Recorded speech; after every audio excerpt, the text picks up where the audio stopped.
Bideo honetan ikusiko dugu zelan doitu egiten diren erreakzio kimikoak. Bueno, erreakzio kimiko bat doitzea da koefiziente estekimetriko ezberdinak jakita zeintzu diren. Idetiko dugu berriz ere aurreko bideo baten erreakzio kimikoi buruz hitz egin genuenean jarri genuen erreakzioa. Kasu honetan genuen nitrogenoa batu egiten zela hidrogenoarekin eta lortzen genuela amoniakoa. Vale. Kasu honetan ez ditut jarri koefiziente estekimetrikoak, eta gure helburua izango da jakitea zeintzuk diren koefiziente estekimetriko horiek. Koefiziente estekimetrikoak goratu direla hemen agertzen diren zenbakiak. Vale?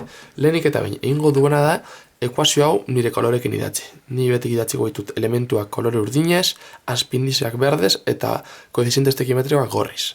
Beraz, izango genuke N gehi H N H. Vale. Idatziko dut hemen hiru. Hemen bi eta hemen bi. Vale. Eta gogoratu ez dela idatzi behar, baina lehenik eta behin gu beti hemen jartzen ez dizkigutenean, suposatuko dugu dela bat eta bat. Vale.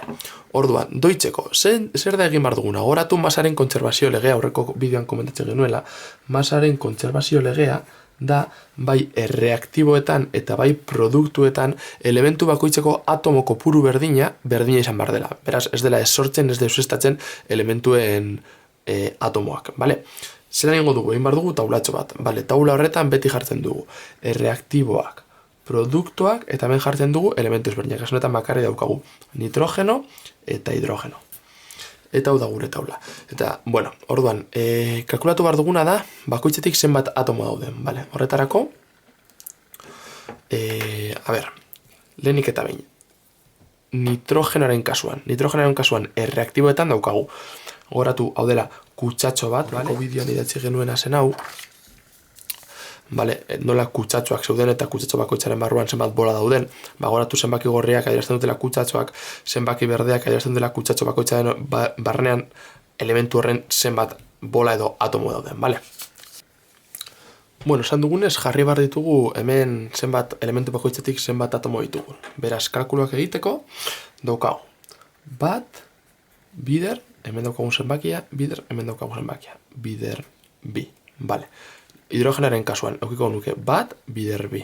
Vale, erreaktiboetan gaudelako, bat, bider bi.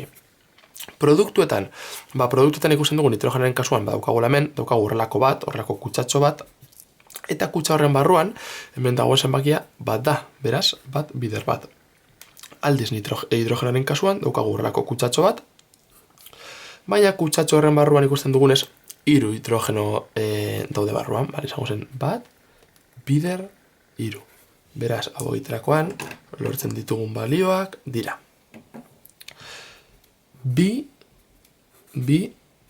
bat, eta hiru. Ikusten dugunez, hau eta hau berdinak izan behar dira, hau eta hau. Ikusten dugu ez dela berdina, ez dela berdina. Beraz, zer aldatu behar dugu. Zer izango aldatuko duguna? Ikusten dugunez, hasieran bi nitrogeno atomo daudela, eta bukaran bakarra. Orduan, egingo duguna, izango da koefiziente esteikiometriko hau aldatzea. Vale? Zergatik, ikusten dugunez, nitrogenarekin bakarrik alditugu koefiziente esteikiometrikoak. Azpindizeak beti geratuko dira dauden bezala.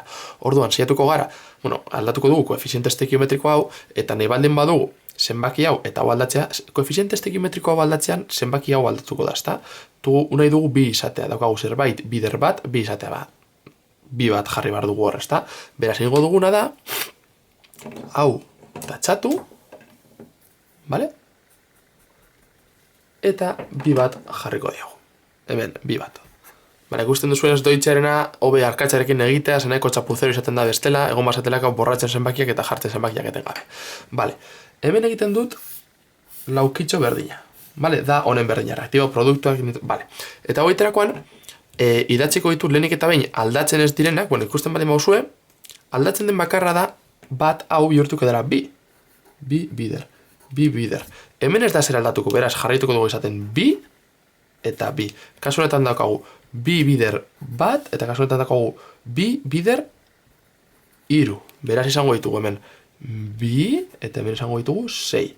Bale, ikusten dugu, nitrogeno atomen kopurua erreaktiboetan eta produktuetan berdina dela lortu dugula, baina oraindik hidrogenarekin ez dugu lortu, zeren hasien dauzkagu bakarrik bi atomo eta bukaeran ditugu bi bider hiru 6. Beraz, zer aldatu behar dugu? Zenbakirik basuena. Azkenean, egiten dugunean zenbakiak aldatu, altuagoetara aldatu egiten duguna da biderkatzea zenbaki handiago batekin. Beraz, non ez sartu behar dugu eskua? Beti zenbaki basuena daukan lekuan. Bale. Ego dugu taulatxo berria, eta ikusiko dugu non sartu behar dugu eskua. Figaz aitezten. Azkenean, hemen daukagu bat bider bi, ezta? Bale, bat bider bi da bat bider bi. Bi hori ezin dugu ikutu azpindizea delako, bale? Aldatu egun zenbaki bakarra dau. Jarri behar dut, zenbaki bat bider bi eta mon behar du 6. Iru izango da. Orduan, hau tatxatuko dut, bale? Koefiziente estequiometriko hau tatxatuko dut, eta jarriko diot iru. Bale, orduan, zeran geratuko litzateke? Orain daukagu, iru bider bi, bale? Lehen, zenbaki hau aldatu dudanean, aldatu dira hauek biak, baina, klaro, bi hau zegoen nitrogenoarekin eta hidrogenoarekin. Kasu honetan aldatu dugu zenbaki hau hidrogenoarekin konektatuta dagoena, baina ez nitrogenoarekin. Beraz, nitrogeno hau, jarraituko du bat bider bi izaten, Eragiketak ez dituanan jartzen da ez delako zer aldatu, bale? Eta eragiketak jartzen dituanean da zerbait aldatu delako. Kasu honetan, aldatu dugu zenbaki hau, hemen ez da zer gertatu, beraz, jarraituko izaten bi eta 6. Hau izango litzateke 6. Ikusten dugu bi daukagula, 6 daukagula. Beraz, zuzenean, garbi ez duzue koloreak erabili behar, jarri barko zenukete NB, azpindez ez da aldatu, gehi iru HB, ematen, jarriko dut horrela, ez liatzeko, hau dela beste gesimota bat, NB gehi iru HB ematen dutela, bi amoniako, amoniakoko bi molekula, bale, hori da ikusten duguna daukagula, nitrogenoa, hidrogenoarekin amoniako ematen dutenean, dauzkagun koefiziente estequiometrikoak 3 eta 2 direla. Eta nola hartu ditugu 3 eta 2? Ekuazio kimiko hau doitzen, eta doiketa prozesu hau da gutxinaka erreaktiboetan eta produktuetan ditugun elementu bakoitzeko atomo kopurua berdina izatera eramateko zelan aldatzen ditugun koefiziente estequiometriko horiek.